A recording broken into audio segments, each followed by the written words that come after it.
All right, music fans, welcome back. Harmless Dave here on the Harmless Dave channel, talking about real music and doing it in real time for a few real people out here, just like you and just like me.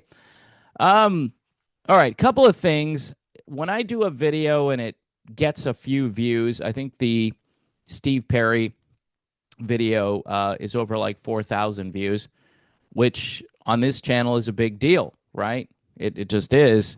On the other channel, it was almost a normal occurrence, but people are still finding me. It's just bizarre what's going on out there. I don't know. It kind of proves my complaining I used to do about algorithms all the time. There's got to be something going on where, oh, it's this guy, go the other direction.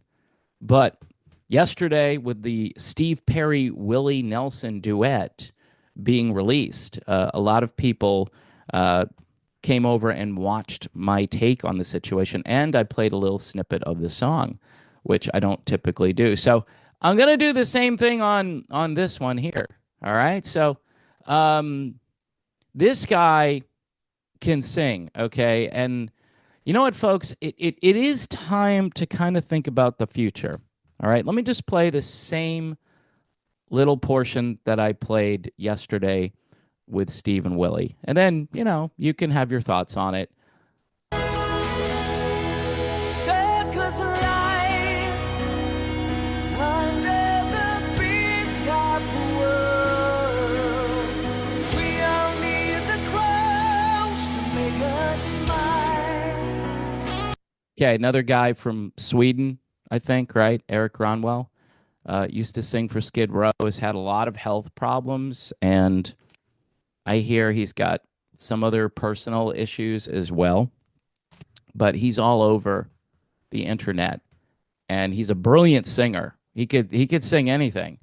And I was also thinking about this, that if I'm going to complain about, say, Steve Augeri still going out there after what I heard yesterday, Steve Augeri will be out there for another 10 years.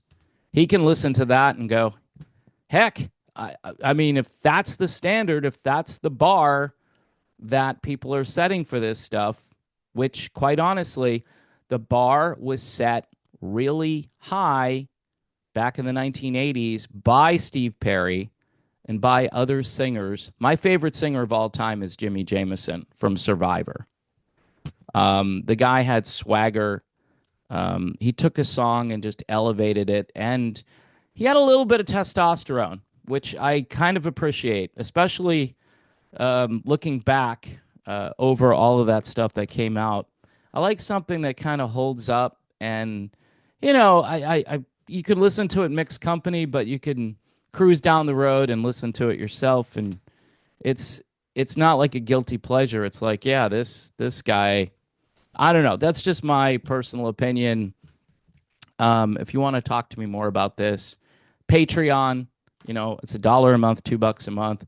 I have conversations with people all day long about certain issues. Sometimes it just doesn't end.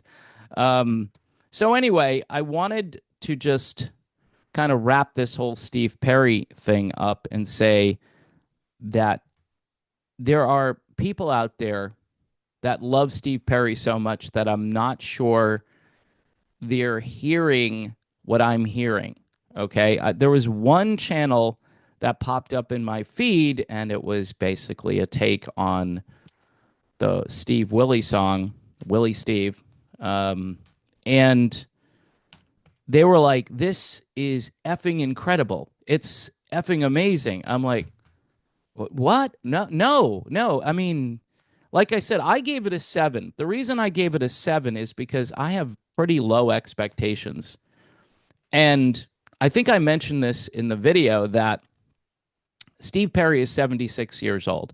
How do you appear youthful, energetic, and, you know, like you've still got it in a song if you're going to do a duet? Well, you find a 91-year-old guy whose phrasing is completely screwy, all right, to be honest. I mean, some people love the way he sings. Apparently, Steve Perry said that he always admired Willie Nelson. I liked Willie Nelson about 45 years ago. He had a pretty big hit on the radio called Always on My Mind, which introduced him to a whole new audience. Of course, he was this rebel outlaw guy prior to that, but he never had the voice that made you think this guy, he's like snorting this or drinking that. You were just hearing this, especially if you go way back in Willie's catalog. He's almost a crooner, right? Back in the early days. So the early Willie probably would have went better with the, I don't know, the current Steve or maybe the older Steve. I think those two voices would have done well together back in the day. But a lot of people complained and said, these two voices just don't mesh. They don't blend well.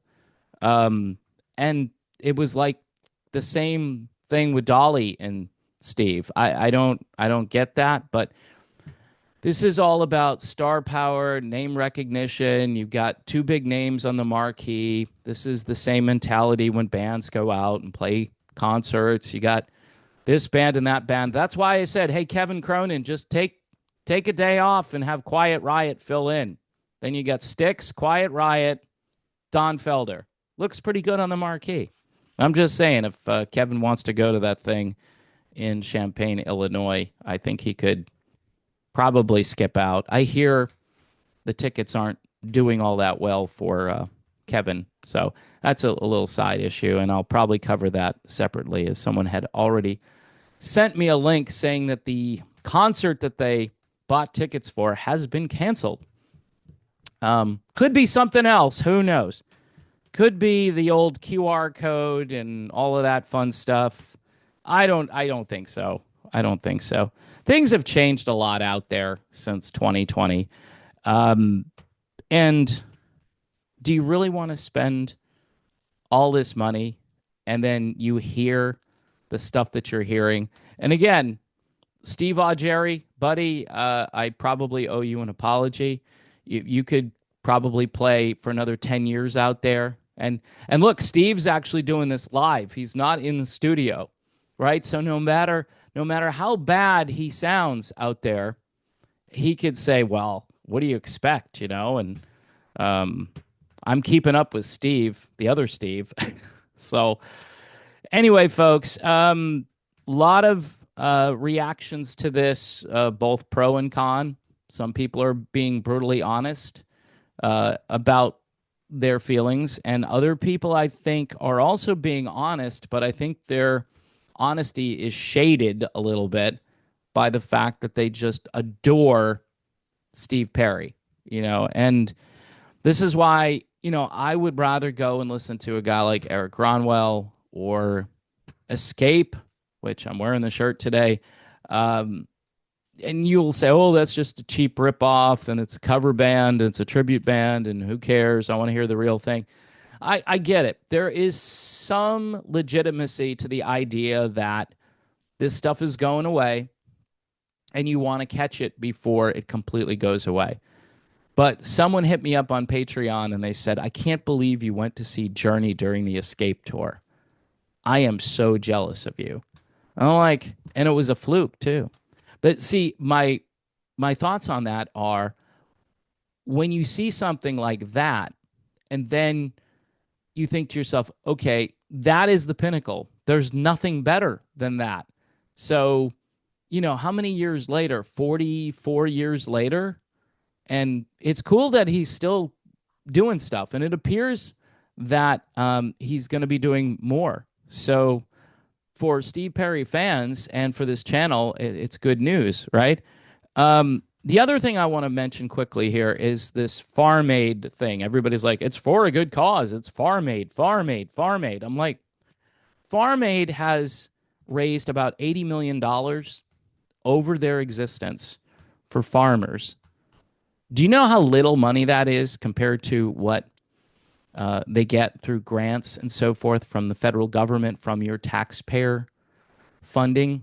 It's a drop in the bucket.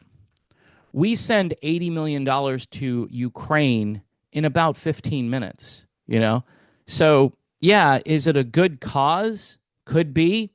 I would say good policy would trump, sorry to use that word, um, good policy would trump the idea of just raising money for farmers who are being squeezed out by big ag companies, which, again, um, I'm not a fan. And this is why family farmers are struggling. Plus, the fact that, for a number of years, people were saying, don't eat meat. No, it's bad for you. Don't eat it. We need to phase it out because of global warming.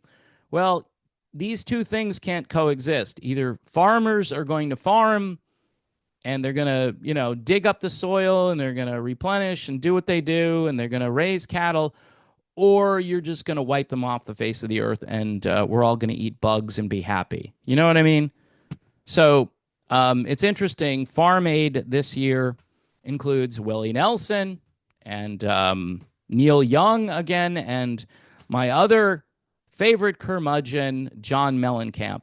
They've been doing this for a very long time, like 40 years. So anyway, it's not necessarily a good cause. It's a cause, and it sounds good, and if it makes you feel good, I guess that's the whole effect of this. Hey, a reason to have a concert, Farm Aid.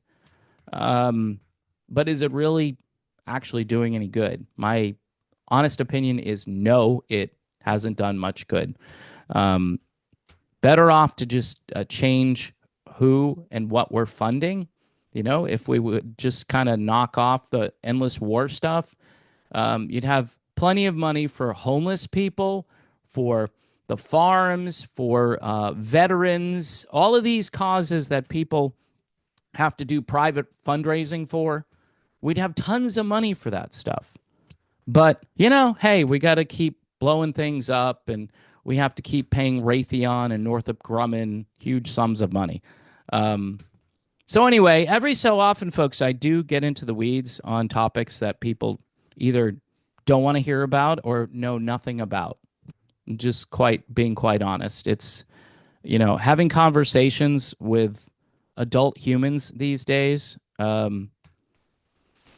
It's weird because you would think after all this time, people would dial in a little bit to important things. That's why when this happened yesterday, I'm like, okay, I'm not going to be the first person, but maybe I will be the first person to talk about the Steve Perry, Willie Nelson duet. Maybe I will be. I don't know. But I care, and I think it's content, and people probably want my take for whatever reason. My take, like I said, is no better than anyone else's take. I was being generous. I was being conciliatory to some degree, in the sense that I recognize that Steve Perry is 76 years old and Willie Nelson is 91. It's great that they got their voice on tape, for crying out loud, right? It's an amazing thing. And Willie Nelson is still out there performing. The question is, will Steve Perry go out and start performing? And again, based on expectations, Steve, why not? You'll make a ton of money and people will say it's bleeping amazing. Whether you can hit a note or not, it doesn't really matter. And I don't know if it's because of hearing aids or just bias that's built in because it's Steve Perry, and no one can ever replace Steve Perry. But, for those people who are trying to do justice to the catalog, like Eric Gronwell did in the little snippet I played, that's really the future of this music. It's not the people who made it originally, because at some point soon, most of them need to retire. There are exceptions, but within 5 or 10 years, that the exception level is going to go down pretty much to zero. So anyway, just a few random thoughts on the Steve Perry stuff, Farm Aid, the song Faithfully, done in a spectacular way. By the way, the Eric Gronwell version has 1.1 million views on YouTube. We'll see how Willie and Steve do compared to Eric Gronwell. Maybe they'll surpass, maybe they won't. We'll find out soon enough. All right, folks. God bless everyone. Thanks for being here. Don't forget to subscribe to the channel. Also, a couple ways to support: Patreon, buy me a coffee, PJ Rock super chats. Yeah, I think that's pretty much it. Just make sure if you're not subscribed to do that, because people are still sending me messages.